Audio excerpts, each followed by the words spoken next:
Hello, everyone. Very excited to be here today.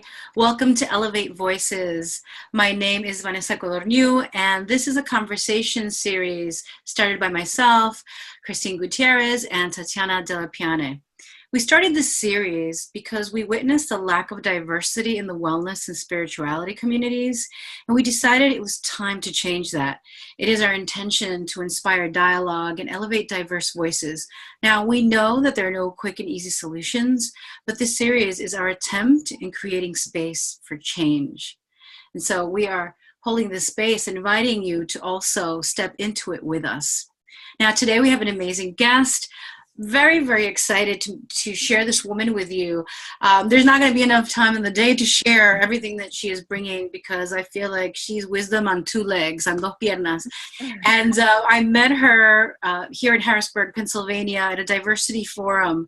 And she really blew me away the way she taught us, guided us, and had us really feel in an embodied way, you know, what biases are and what's going on in our society that is invisible, right? Because we always know what's happening when it's very in your face. But when it becomes a little more invisible and it's multi-layered, it could be more difficult to notice. So everyone, welcome Angelique Arroyo. Hello. Hi. Hello. And now we are beyond grateful to have you here as part of this conversation of elevating voices, discussing culture, spirituality, diversity, and the lack of it, and really just heartfelt conversation on our experiences as healers, artists, change makers in the field of spirituality. So thank you for being here, Angelique. Oh my God. Now, I wanted to open up with just, we'd like to know a little bit more about you and your journey and the work that you do.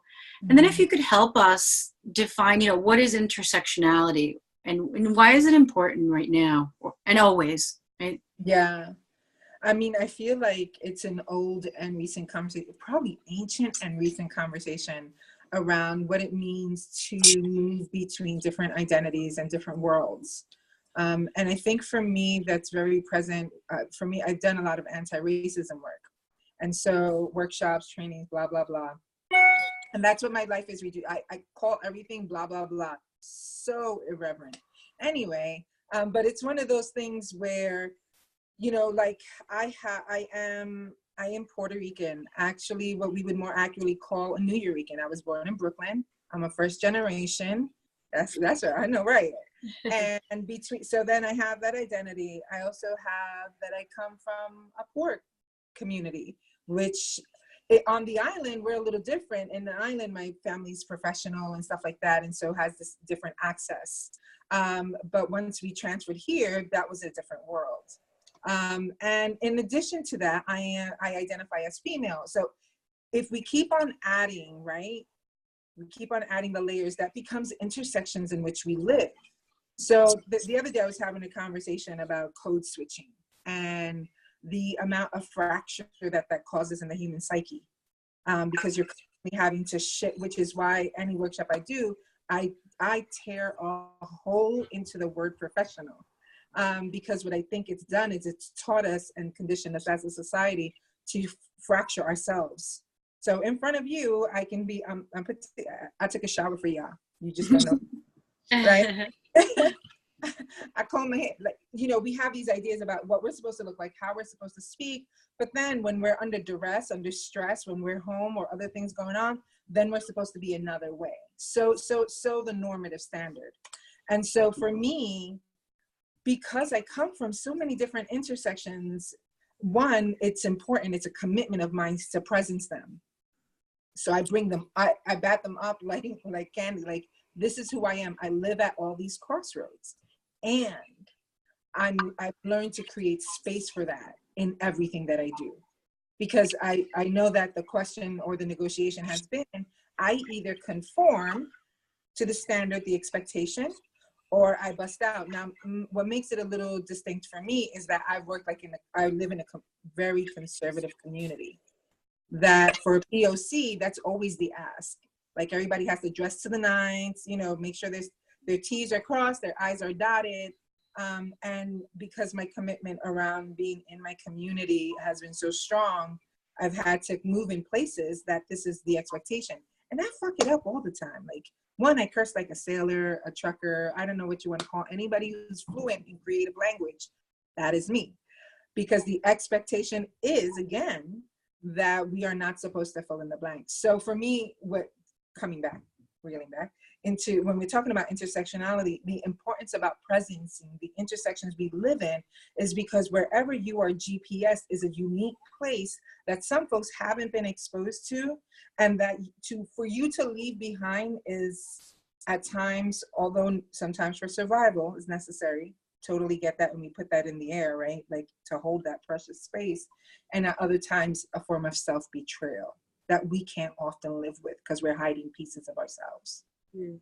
So for me, to presence intersectionality as a light-skinned Puerto Rican who had, you know, like the other day I said this, I have African blood in me, I have this blood in me, right? Like we can go down the spectrum. But what my culture, how I grew up, was Puerto Rican in Brooklyn. And then we moved to the island when I was 9. So being able to presence that is a real recognition that there's people coming behind me doing the same work I'm doing. And that how I set it up is the mess that they have to deal with. So I show it up, I'm present with it, and I name it so that people can build their capacity to be with. Long explanation. Beautiful.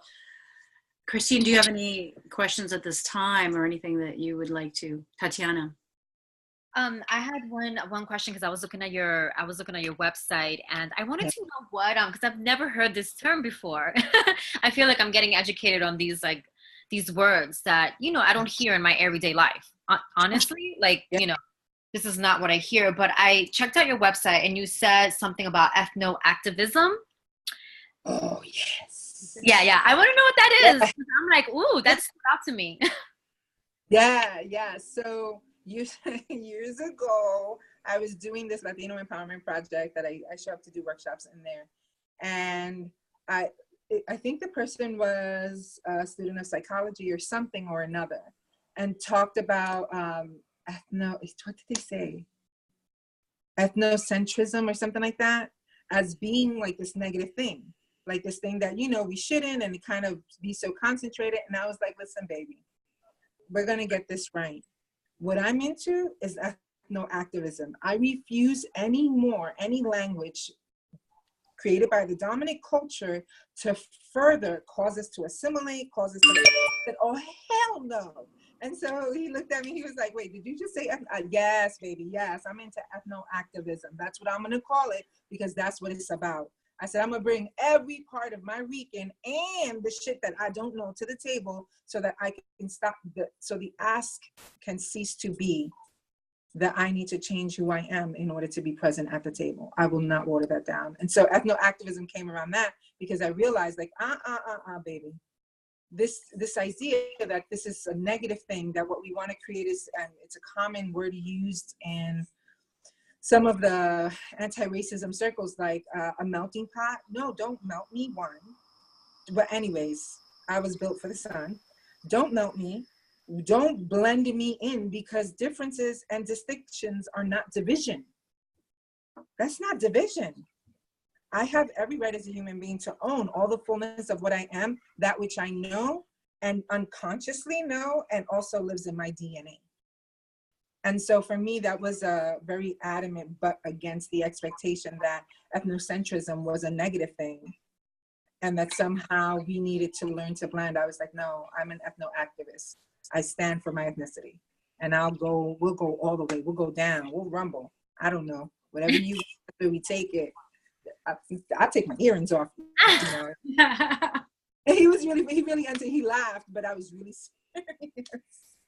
So and that's it's such a teaching moment, because it's like you were able to use a situation where, and you know, you were conscious enough at that point and aware enough to notice this, you know, because it's so ingrained in our history. We weren't taught who we were in the children's books, and you know, whether you're light skin, dark skin, and it goes deeper into all these different situations. We don't know our history. We don't know our roots. Right. And there was something you said specifically about the fragmentation that causes in the psyche. And as a psychotherapist, one of the things that I'm constantly curious about in this conversation of race and what we know, what we don't know, how we start to get woke and aware about these parts of ourselves that we didn't know in our childhood, maybe, right? Like growing up as a New Yorican, born and raised in Bushwick, and being Puerto Rican as well, there's a lot of this feeling of, I'm going to, accept my whiteness, but not my blackness. Or I'm going to, Right. So I love that. And, what would you say to help people, maybe like a question that someone can ask themselves if they maybe are not yet at the stage where they are aware of the fact that people and culture and our books do have material that goes against the important concept of accepting one's fullness and this intersectionality that you discussed. What's like a question maybe that we can ask ourselves, or for those that are listening that don't know where to start, how to start becoming aware of these things? Yeah, I think, so some of the things I say in workshops is, some of the inquiry looks like, who said? Why are you doing that? To start to notice, and most of our questions are around like, how do we start noticing, how do you behave in this setting or in that setting? Why? What have you accepted as and I tell people this all the time, because I'm so at this point, and I break all the boxes wherever I go, I'm just like, just let's break that one down. But I grew up with a mom who's darker complexion than I am, and her struggle was entirely different than mine. And so she made sure that I understood what dressing professional was, what showing up as an educated Latina that knew how to carry herself wherever she went, no matter who she was around. You don't curse, you don't you carry your shit tight. You make sure that before you enter any space that you know the space you're entering. So you do reconnaissance, you learn, you read, you do whatever you have to do to always be in information. And so to be willing to start waking up is to be willing to become aware and asking the questions. Why did that person say that to me? How am I feeling about that? Wait a minute, that they what? Or even when because there's times where we create these spaces where we ask ourselves, we do some grimy shit to ourselves where we're like, oh no, you need to rep the people. Listen, Linda, let me tell you something. And this is what I do in the workshop too. I'm like, you know why I curse? One simple fact. It's very simple. Because we say that people who curse are vulgar, low class, fill in, because it goes on and on and on. It's okay to curse in your fucking closet, but it ain't okay to curse outside, because God forbid somebody think that you ain't shit. And that's just breaking it down to the simplest thing, right? So if every time you look at somebody that comes from the South Side, and here we have a South Side, that comes from the South Side, and you think that they're shit, then count me for shit. Because if that's what that means, then I don't want it. But I had to begin asking myself and becoming uncomfortable enough to be like, yo, why do you do that? Why? Oh, wait, well, because mom said that when we're going to show up in predominantly white dominated spaces, that we need to show up like 100. Like our shoes need to be tight. And it's not because of like imagery, but that we know the rules and know the game. Know the game. Yes. You know what I'm saying? So and so I love everything that you're sharing. And, I wanted to guide it onto, it's relevant in every space, but specifically what's been coming up a lot in the online space, right? For wellness and spirituality leaders and business. And I know you have a lot to say about this. The way that even the four of us have been impacted in our own way as we stepped into the online space, the spaces we were invited to or were not invited to, or want to be heard or not. What is your insight on that? Like, what do you see that we're heading towards, or what we're in the middle of, right? Yeah. The person that you are, somebody who has asked these questions and is guiding other people. What is your commentary or invitation when it comes to what's happening online? Yeah. Which is we're waking up and asking questions. Yeah, we are. so recently I shared a lot, like I did On My Mind. I was just blasting it out because I've been doing this work for such a long time. And I'm always very careful around what I share online. And it's just a personal ethic, because I'm watching between the vulnerable information that I get from people, and vulnerability to me is something to be protected and sacred. And at the same time, we got to talk about some shit.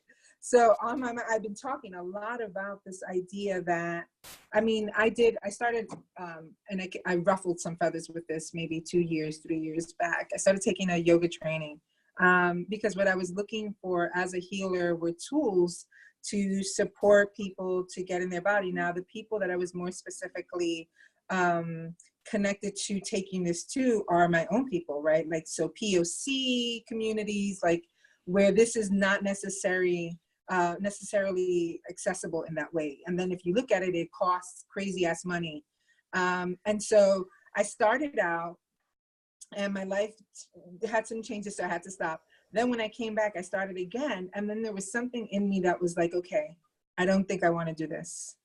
As a matter of fact, I don't think I want, and I say this with distinct clarity, that for me, I didn't want to take on another people's teaching that white supremacy has taken on and created as a commodity. I didn't want to be part of that, right? And then on top of that, as a Boricua, I wanted practices that were connected to my people, because I feel that those are the tools that we're going to be able to heal.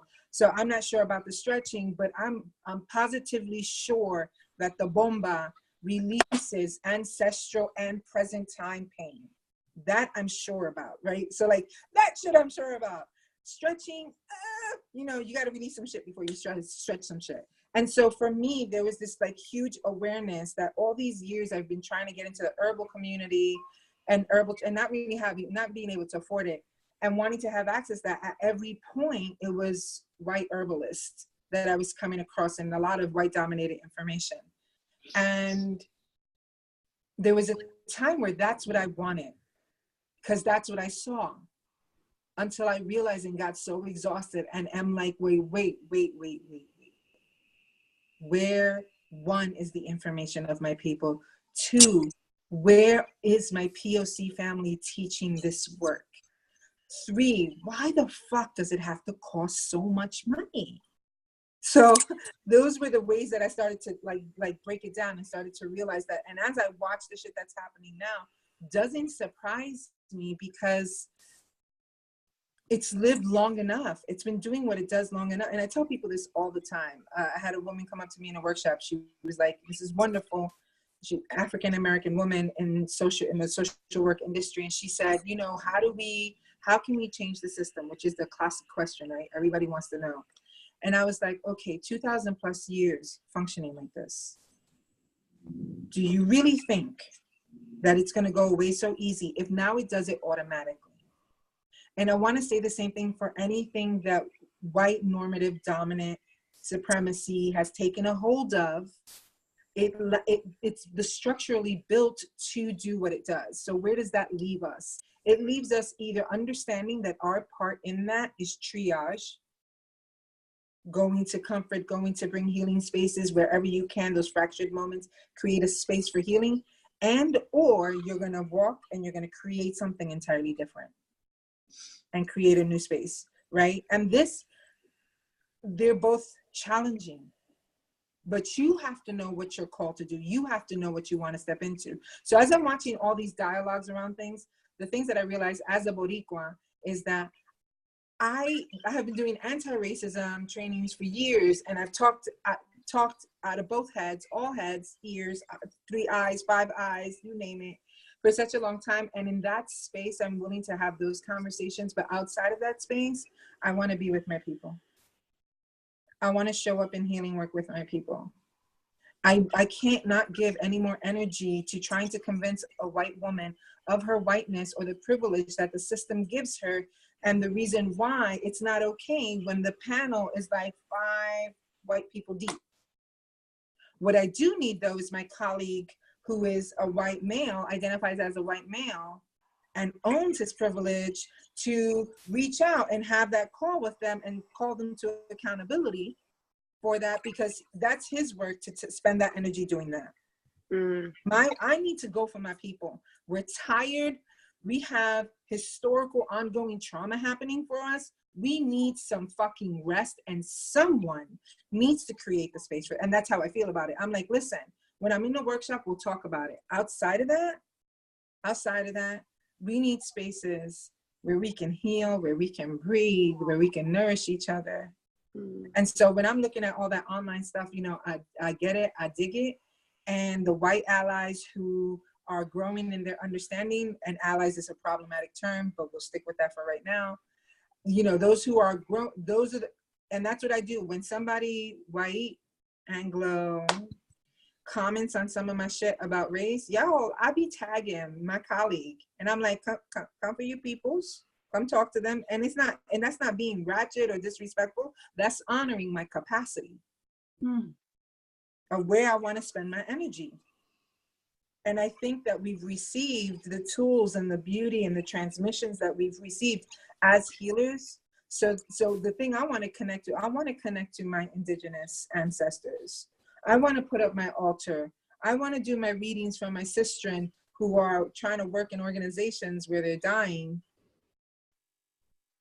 every day, their souls, bit by bit, and give them reprieve so that they can go out and face that again. Like, that's what I'm committed to, right? And so for me, around these conversations, like as I'm watching it, I've had a bone to pick with the wellness industry forever because it was inaccessible. And I told somebody the other day in sharing my story, I was like, when I first came out of my house, y'all, I was purposely in my house. I wasn't fixing to go save the world when I couldn't even handle my own home. So I was like, hell no, I'm staying here until here is in a space, in a holy space of healing. And then I'll go and tend, you know, the community. And that's what I did. And what got me out was that I was looking for wise women that reflected culturally who I was, and I couldn't find any. Yes. I couldn't find any. And that was painful. And I was a young mom. And I so badly wanted, and like my family, that's been watered down, because assimilation kicks in, right? And so our magical practices have fallen under a little, and you have to dig to find it. Or even, God forbid, you have this kind of conversation with my family because they Christian. Woo! I start messing with magic, and they're like, hey, pero ¿qué es eso? Amy, ¿qué estás haciendo? And I'm like, oh my God, right? So, and that tells you about, right, colonizing and the cost of it on our people. So when I came out because I wanted to not fully be the healer archetype, in that I wasn't like, I only drank aloe vera juice. I was like, heifers, I got Pepsi in my refrigerator, all right? So shit ain't perfect here. It ain't never gonna be perfect. But I'm willing to answer the call of relating to plant medicine, answer the feeling that I have when I go out and look at dandelion and explore what it does for me. So in terms of what's happening online now and like all the stuff that's coming up, to me, the folks that are in their own learning and willing to explore what white privilege does for them, for me, I hand over the baton so that they can tend to that, because where I want to spend my energy is healing my community. I can't do both. That white fragility is an insane thing to tend to. It's like you never know what you're gonna say that's gonna cause. And I say that laughing because that's how fragile it is. I tell people I'm from Brooklyn, for crying out loud. The softest thing on me is my chicho. You feel what I'm saying? Like the softest thing on me is my chicho. Yeah. You know, like the other day I did a workshop and a woman was like, wait, but are you telling me that a white woman, bless her heart. She was like, wait, so you're telling me that what I want people to have access to is bad? Ball down. I was like, here we go, right? Because what I presence in my work is the ability to hold the light in the shadow. We are, as human beings, have the capacity. We've been conditioned to minimize that to only a one-track mind, a one focus, but we have the capacity for light and shadow. For centuries, all our communities has dealt with death, has dealt with birth, has dealt with tragedy, and has still been resilient enough to survive. So my thing is, when we're in training spaces, we're building capacity. You're going to learn to hold space for how hard this shit is. Ooh, that's what I got so much to say about. I love that you said that that last part. I wanted to let me see how I can reframe it. Like, yeah, about there's a lot of stuff that's been going on in the internet, especially social media, Facebook. There's just been like a lot, right, with big spiritual like leaders and healers and being called out and being so-called like attacked. They feel attacked right now at this moment, and there's like a lot of anger, a lot of like anger, and a lot of people are saying like freaking listen and hold space, because there's a lot of emotional labor going on. And you know, I like to see different perspectives. I like to like really sit in, you know, with and meditate on it and just really listen.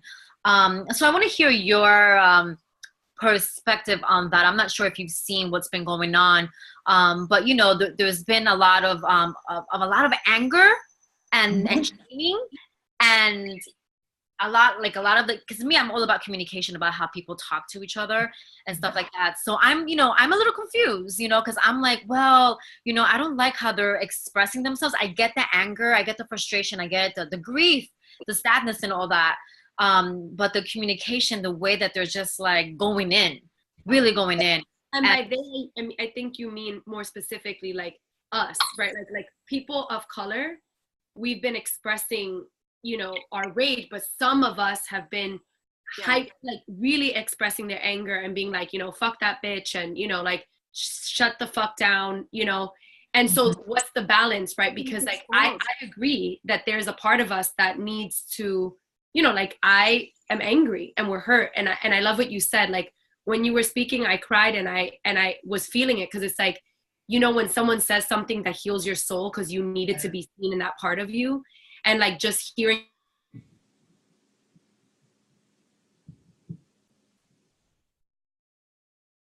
Frozen.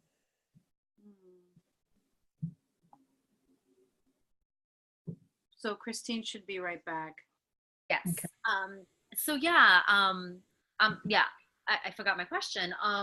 Yeah, I got you. Sorry, I was so like into what she was saying. I have white friends, right? I have some white men. Genuinely something out. I froze.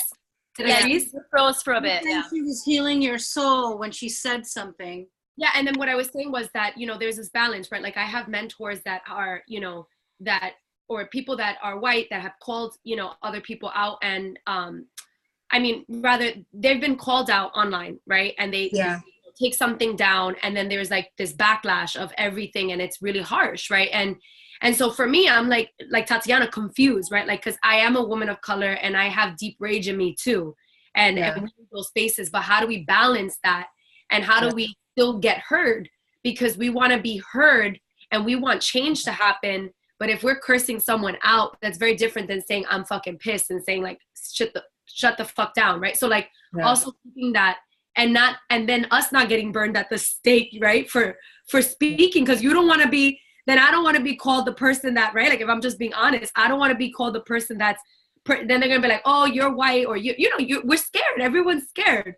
So you know, what do we do in those real moments that people would probably be scared to share this, even like on a conference like this or a summit, because these are the things we whisper afterwards with our girls. Right? So we're like, I'm scared. I don't want to be called out publicly like that. You know, like So these are the real feelings that people are having, and white people and people of color, light skin, black, you know, all. So what's your take on how to handle that? And they've been calling us white. Like some people have been calling like, you know, other people of color whitewashed. Oh, they've been white passing. They've been colonized. You know, like this is like it's very difficult, and we have talked about that being burned at the stake thing. I just wanted to add too, at the same time, like as a healer, I feel like there's a place for rage. You know, there's a place for rage and a place for anger, and perhaps even showing us our own shadows. Like these are brothers and sisters who are stepping up in the rage that we're hiding, you know? So I want to give you the space to answer this question, because I think it's, you know, Yeah, so this a big bitch, because I think for me the pieces that come around some of this is, one, I recognize that I am a light-skinned Boricua, and that because of that, unconsciously I've been allowed into spaces that I didn't realize that I was, because I knew how to cross my T's and dot my I's, and my articulation is on point, right? And that's just because I'm a poet and language is my shit, right? So like I love, you know, playing with words. So one, I recognize that, and because I recognize that, when I enter space, I don't regulate my own anger either. And I think this is a great question, because so this is the challenge. So the two questions are this: the anger and the wanting to be heard. And it's something that I hear a lot about, like, don't we want to be heard? The challenge, the edge of that is that we haven't been, and we're really not. And the minute somebody has a rebuttal for what we're saying that has to do with privilege and has to do with access, they don't get it. That's point blank and simple. If you got a butt, it's bullshit and you don't get it, and you probably would do best to go sit with that until you understand. Right? And so when we're talking about wanting to be heard, who I'm talking to may not land on everybody, but I got my peoples. And I come from my peoples. Right? And so the negotiation over time that's been really hard for us is like, well, we want people to hear us and to hear what we have to say. But we have always been playing by the rules of the fucking game and saying things in a way that have been so cushioned that you don't fucking get it, up until someone's son is in the middle of the street. Now do you get it? Yes.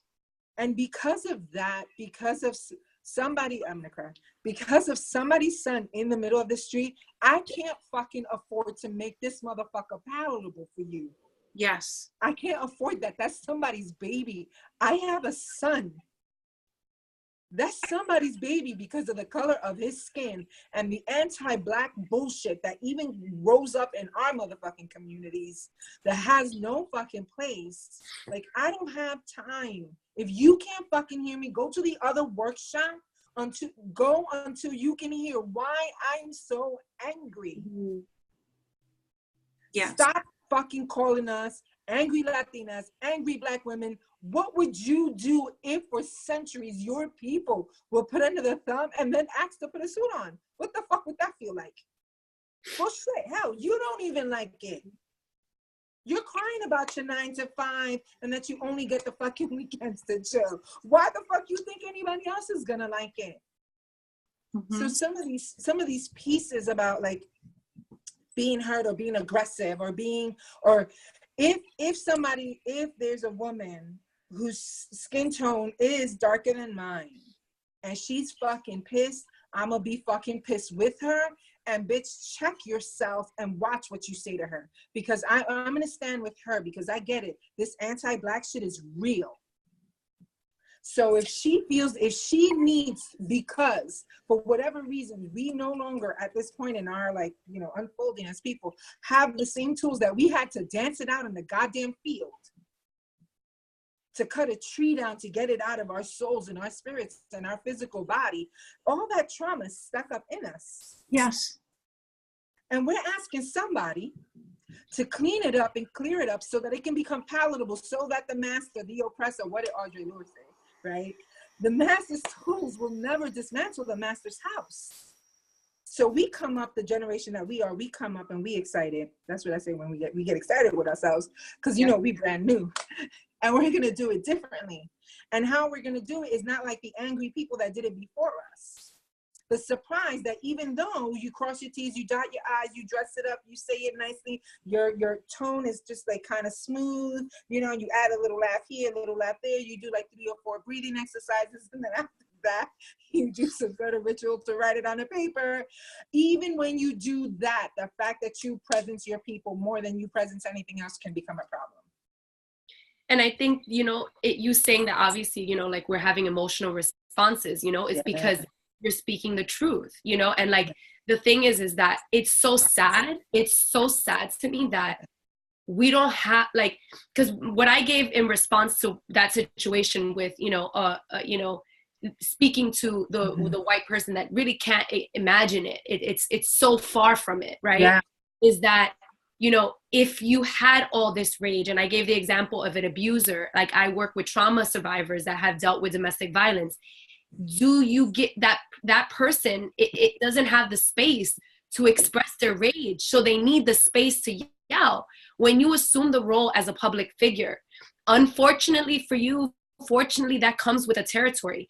And I said, those comments, those posts, for some people, that's the first time that they've ever shared out loud something to them that mattered. It's like a board. It's a community therapy board for people.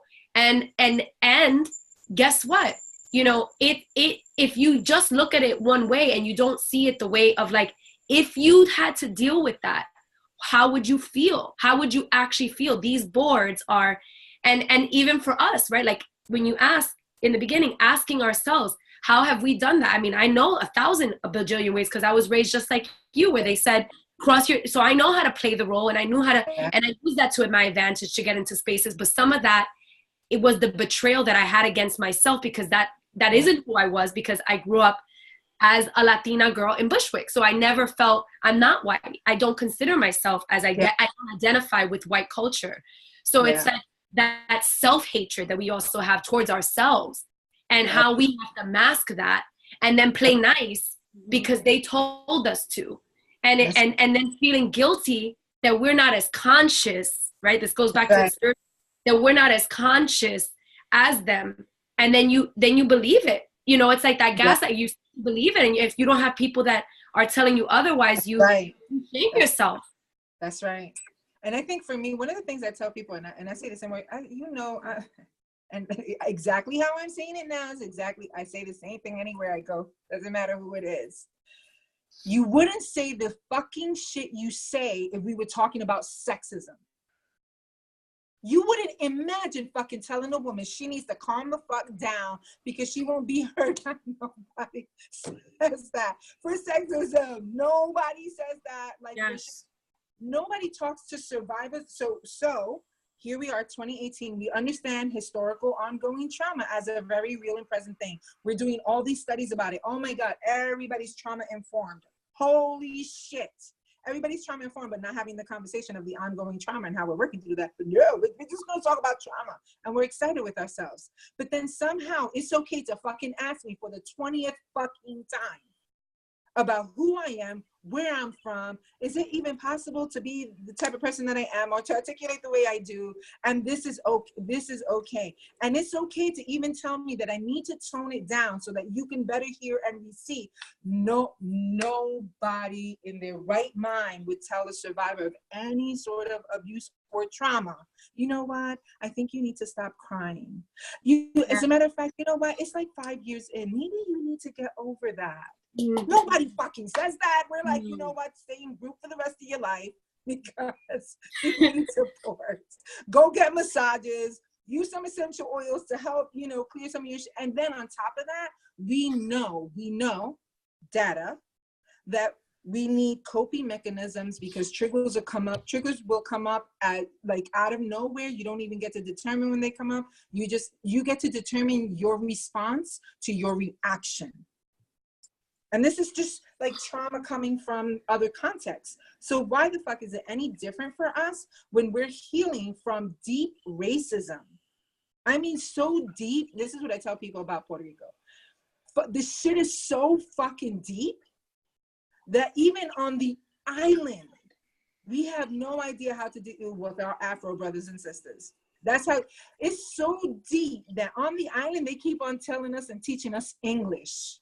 Yes. It's so deep that we got McDonald's on every corner that we can't even sustain in our systems. And our people are getting sick because it means so goddamn much to be advanced, to be like everybody else. Yes.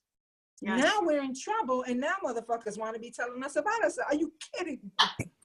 But this, right, they're all connected in how we're looking at having these conversations, even online. So that I'm very careful. I try not to co-sign it unless, don't pick the beehive because I'm gonna come for you. That I will. If you knock on the door, I will come for you. Other than that, I don't put a lot of investment because I recognize this. My energies can be infinite, but this human body is not.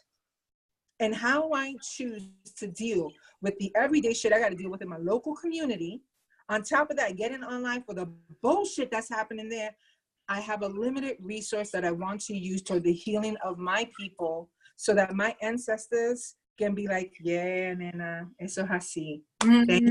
Thank you. Thank you. And you know what? Oh, you're living. Thank you. Oh, estás comiendo bien. Gracias, porque yo morí de hambre para que tú vivieras. Gracias. And I'm like, yes, you're welcome. I'm chunky. I'm fluffy. It's great. It's great. Right? So am I making sense? Like, so how do we make it palatable? Baby, we've been making it palatable forever. It hasn't gotten through. And that's what I was saying earlier. Thank you for this, that there is a space for that. Everybody wants to shove the healing from the anger and the upset, the outrage. Well, like you said, let's go sniff some oils. Let's go do this. And I think even for us, when we were like, are we going to get also burned at the stake? I think we have to deal with this shit. I think that we have to sit here and listen and hold space for our darker sister and brothers who are enraged because guess what? They didn't have a lighter suit to come into in this lifetime.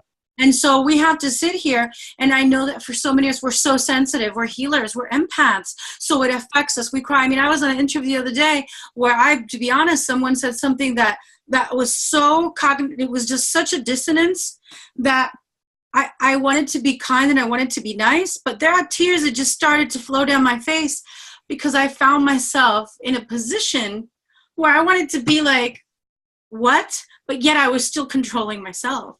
Yeah. So I think that this is a time for bravery. We've seen this online. We have heard, well, this is what we were born for. This is copy we are seeing online all the time. This is the time you were born for. We're in ascension.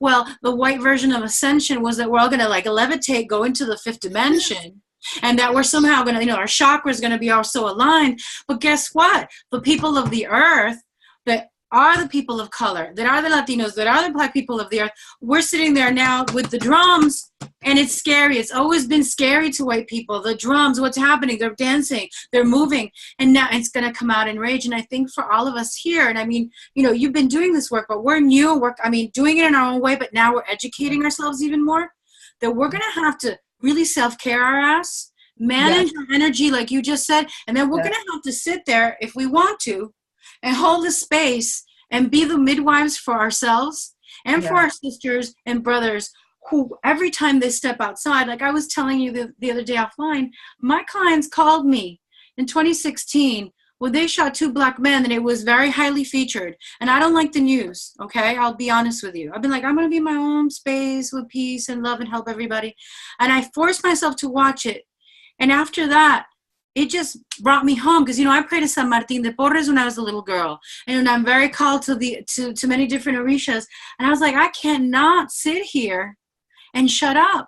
And my clients got on the phone with me and said, Vanessa, just hold space because I couldn't do anything.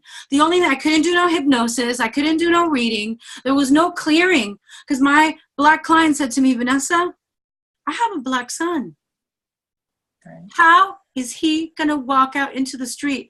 And I just sat there and I cried with her. And that's all I could do for an hour. Yeah. That's all I could do. And I said, what do you need from me? And I think that that's the question that we're even asking ourselves. And this is a hard time. Ascension and true leadership doesn't mean that it's going to be, oh, we just went through something and now we're okay. I think we're in for something. Yeah. It's already in and it's going to be exploding more and more. And I just have to share that because it's intense. Yeah, I think for me, when it comes to spirituality, the thing I've been watching, and this is how I do. This is how I function. I watch it. I watch the themes. I watch what's happening because then I understand. So I watch how we have to be very careful with some forms of spirituality that ask for transcendence. Yes. As a product of disassociation.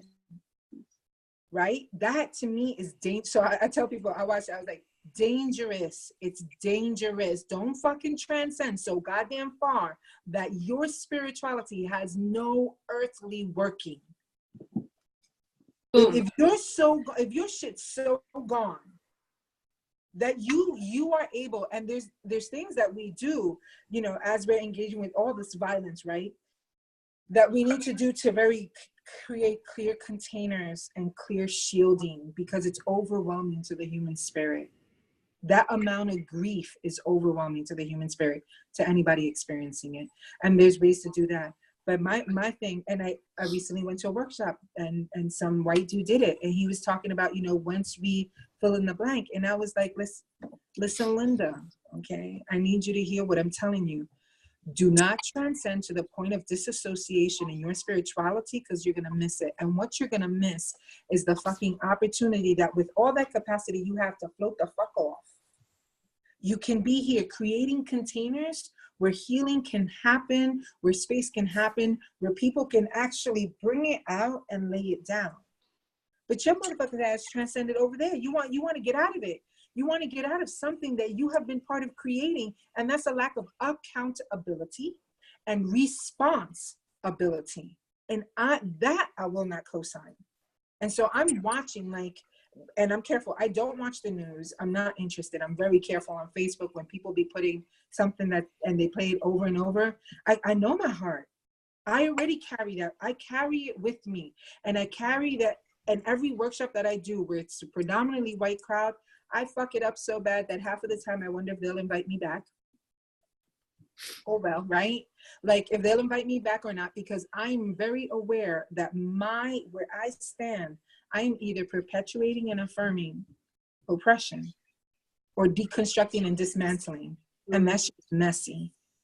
But count me for the mess than for the clean versions that what they're doing is continuing to oppress soul, mind, and body. So we're not just talking about one-dimensional shit, right? So this is where, to me, the importance of, and I tell people, if you don't know what to say, just interrupt it. Just interrupt it. I don't know what to say, but something about this feels off for me. Thank you. That's We're coming to that time, you know, and I want to ask, you know, that is already what we are wanting to receive from you is, what are some things that we can do? And you said interrupt it and say something feels bad. What else can we do? Become aware. So I'm going to say this because I've been saying it a lot lately. When we're having these conversations, I mean, when you're a teacher, like it's just like natural and you love to teach, we've been conditioned to bullet points and products, outcomes. So A, B, C must lead to D. And the challenge with this question is that, one, we have to continue to build our tool belt, our basket, and fill it up with different tools. Two, we have to become aware and get different information than what we've been getting.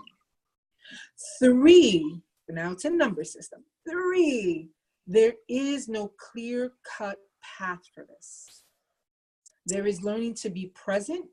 There's learning to have information to interrupt what's happening, even if that means that it fucks it up and it gets messy. And I tell people this a lot because often enough, even in workshops that I teach, people want the bullet point of how to do something. There's no, so we're talking about oppressive systems that are ancient, one. Two, where you and I are today, we ain't been before, baby. So whatever strategies we keep on thinking that are just gonna plug into, no. Our work is to be open to the download of emerging strategies.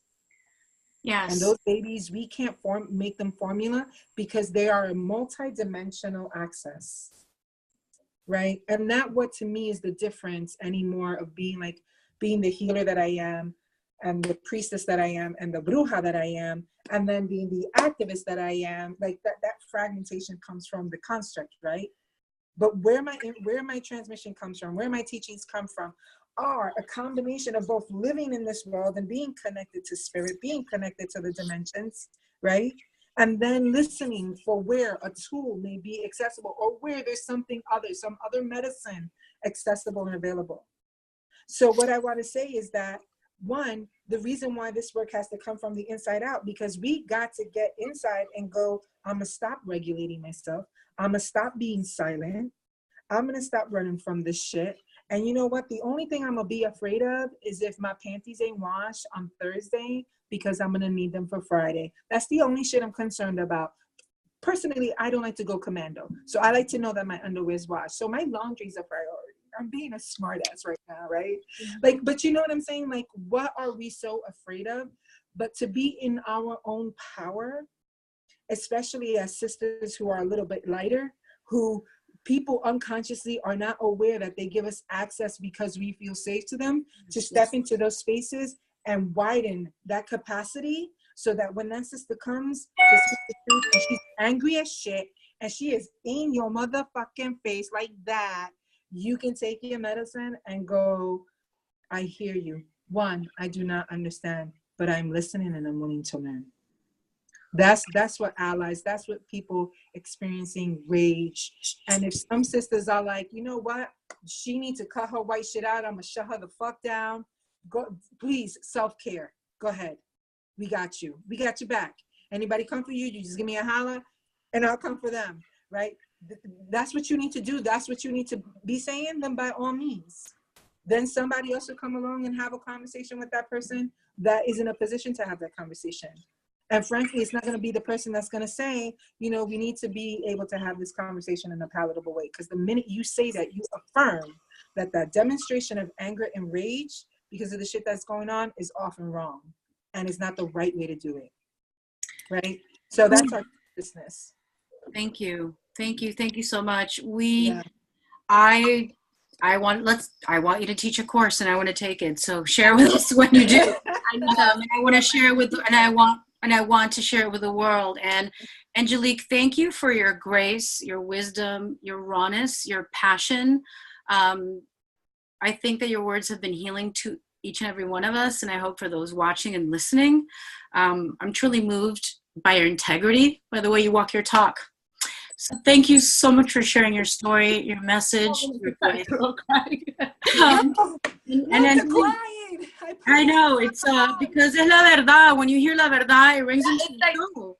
And we see you and we hear you, we appreciate you, and we just we want more of you, girl. We want more of you. So we're going to share your stuff and thank you again. And for those of you watching, reach out to this powerful, beautiful woman. Share with us any insights that you've gotten from this this talk, this conversation.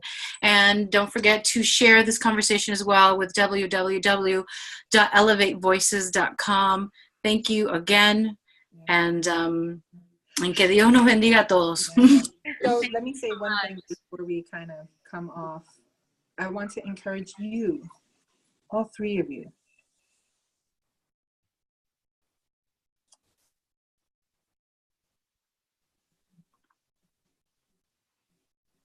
we are on a track in a historical timeline that we have no idea when things will get better, or when it'll be done.